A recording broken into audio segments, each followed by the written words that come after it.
Ça a commencé en octobre 2025. Une vidéo a commencé à circuler sur TikTok et sur X avec le titre « Femme arrêtée à l'aéroport JFK avec un passeport d'un pays qui n'existe pas ». Sur les images, on voit une femme âgée d'environ 60 ans vêtue d'un voile sombre. Elle marche lentement entre deux agents de l'immigration. L'un d'eux tient un passeport bleu marine. Sur la couverture, le nom est gravé en lettres dorées. Torenza.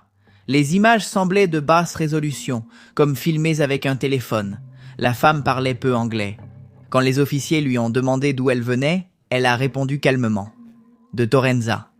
C'est un petit pays entre la France et l'Espagne. Les agents se sont regardés, confus. Aucun pays de ce nom n'apparaissait dans leur système. En scannant le document, la puce a émis un code valide, comme si elle provenait d'un véritable système gouvernemental. La vidéo se terminait avec la femme escortée vers une salle privée, puis fondue au noir.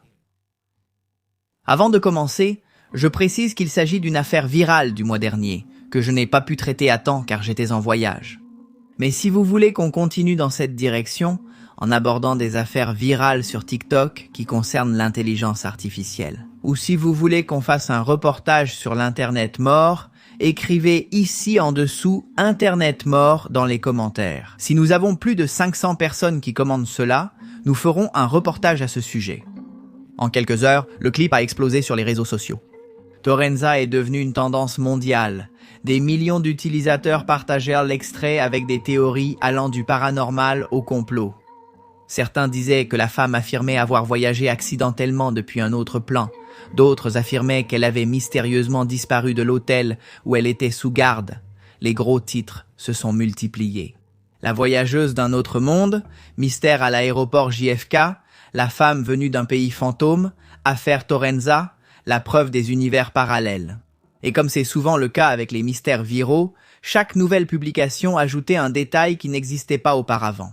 Un accent étrange, un tatouage inconnu, un regard perdu, comme si des milliers de mains anonymes écrivaient l'histoire en temps réel. Les utilisateurs curieux ont remarqué quelque chose de familier. Pourquoi cette histoire semblait-elle si ancienne ? En 1954, selon une vieille légende urbaine, un homme est arrivé à l'aéroport de Haneda à Tokyo avec un passeport d'un pays appelé Taured. Le document semblait authentique, et l'homme jurait que son pays se trouvait entre la France et l'Espagne, à l'endroit où se trouve aujourd'hui l'Andorre. Les officiers japonais l'ont interrogé pendant des heures. Finalement, ils l'ont logé dans un hôtel surveillé, et le lendemain, il avait disparu sans laisser de traces. Pendant des décennies, cette histoire est devenue l'une des légendes les plus populaires d'Internet. Le voyageur de Taured a été cité dans des milliers de blogs, de documentaires et de forums sur les dimensions parallèles. Et maintenant, 71 ans plus tard, l'histoire semblait se répéter. Sauf que cette fois, la protagoniste était une femme, et le pays s'appelait Torenza. À première vue, la vidéo semblait réelle, l'ambiance de l'aéroport, les gardes, l'uniforme, les lumières froides. Mais il y avait un détail que peu de gens ont remarqué. Les panneaux à l'arrière-plan ne correspondaient pas à l'aéroport JFK. Le logo des compagnies aériennes était obsolète, et l'un des panneaux montrait le nom d'une entreprise qui n'existe plus depuis 2007.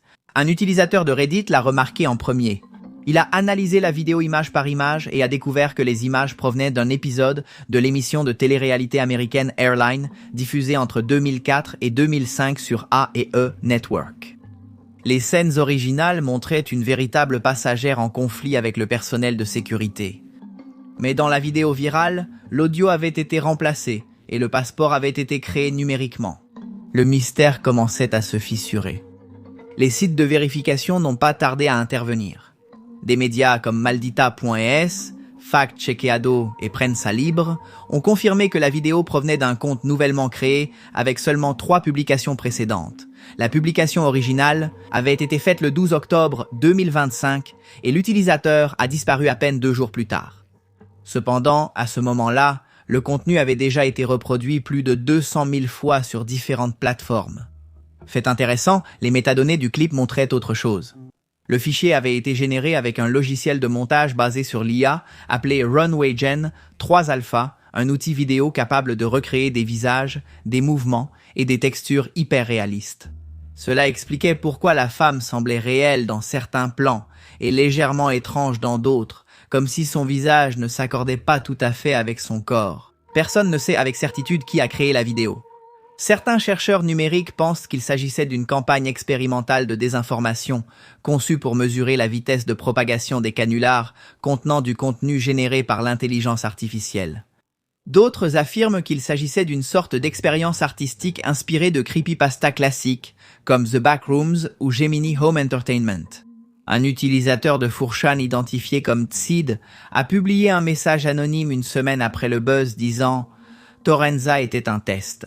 Nous voulions simplement voir à quel point il était facile de faire croire au monde qu'un pays inexistant était réel. » La publication a été supprimée peu de temps après, mais elle a eu le temps d'être archivée par plusieurs utilisateurs.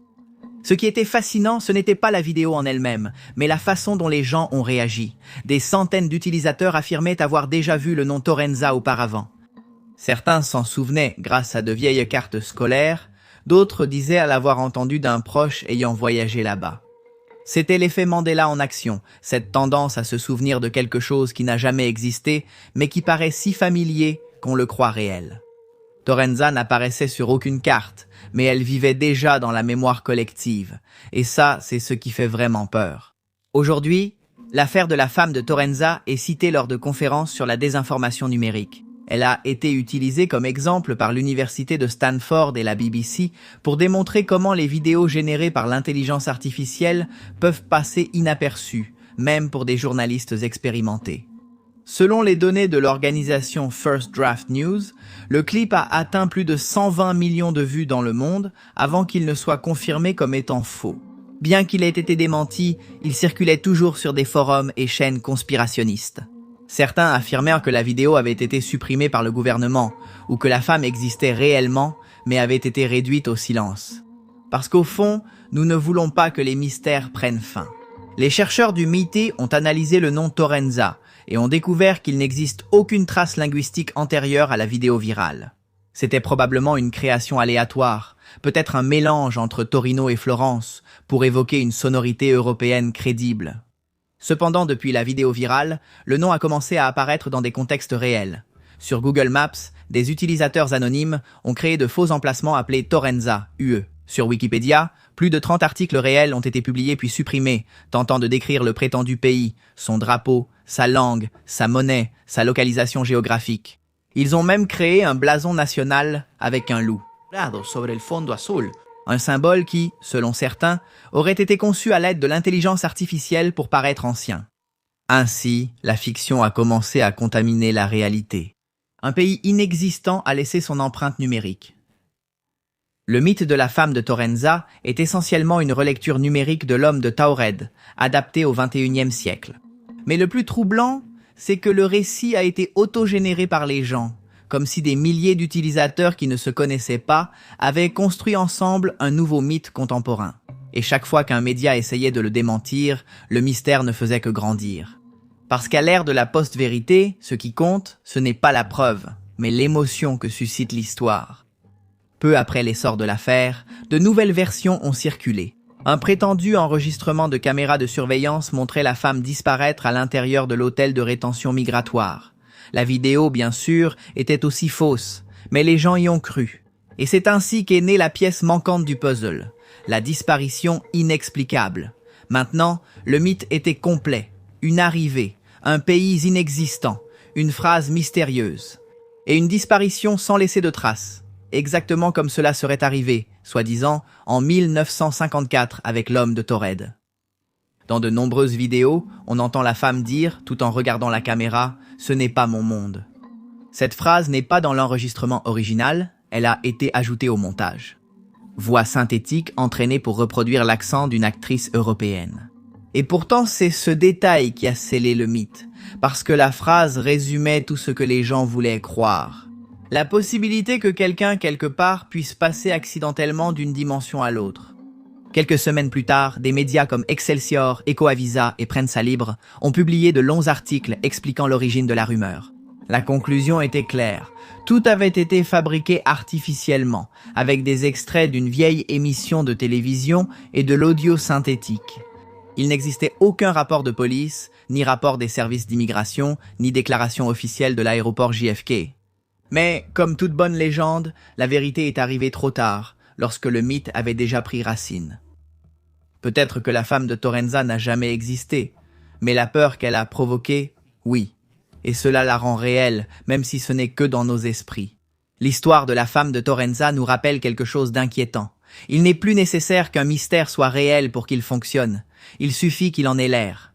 Et dans un monde où l'intelligence artificielle peut fabriquer des visages, des voix et des souvenirs, il sera chaque jour plus difficile de faire la différence entre ce qui s'est passé et ce qui a simplement été écrit par quelqu'un qui voulait que nous y croyions. Et voilà pour la vidéo d'aujourd'hui. Je te laisse ici quelques vidéos pour que tu continues ton marathon sur cette chaîne. Je t'invite à t'abonner et à laisser un like si cette vidéo t'a plu. Nos vemos en el siguiente.